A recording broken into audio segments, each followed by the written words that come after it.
warahmatullahi wabarakatuh. Nama saya Sofia Milanifa dari kelas 12 IPA 3. Yang terhormat kepada Pak Samsul selaku guru agama kami.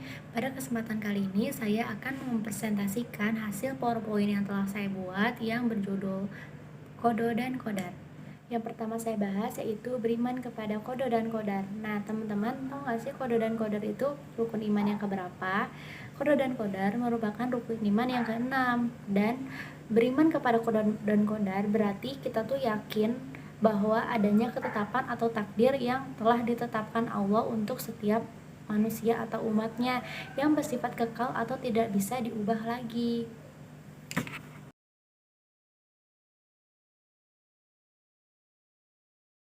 Nah, yang kedua itu ada kodo. Apa itu kodo? Kodo adalah keputusan atau ketetapan dari Allah untuk seluruh umatnya yang bertujuan untuk dilaksanakan dan tidak bisa diganggu-gugat lagi.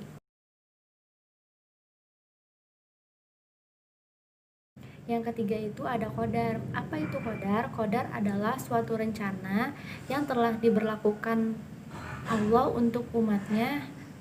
Nah, selanjutnya saya akan membahas tentang takdir. Teman-teman ada yang tahu nggak sih takdir itu dibagi menjadi berapa macam? Takdir itu dibagi menjadi dua macam, yaitu takdir mu'allaq dan takdir mubram.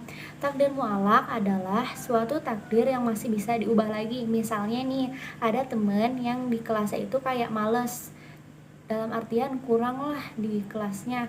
Nah, itu tuh bisa diubah asalkan orang itu mau berusaha menjadi lebih baik atau lebih rajin.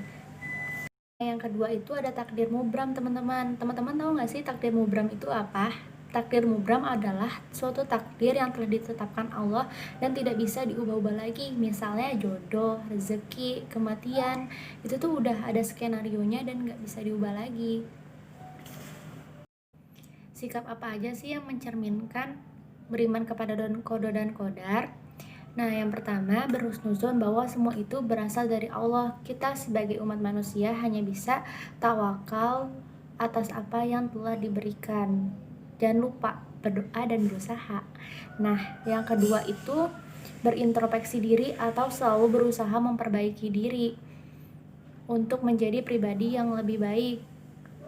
Terus selalu optimis dan bekerja keras, karena selagi kita usaha dan berdoa, nggak ada yang sia-sia. Yang terakhir, hikmah apa saja sih yang bisa kita petik dalam beriman kepada kodo dan kodar?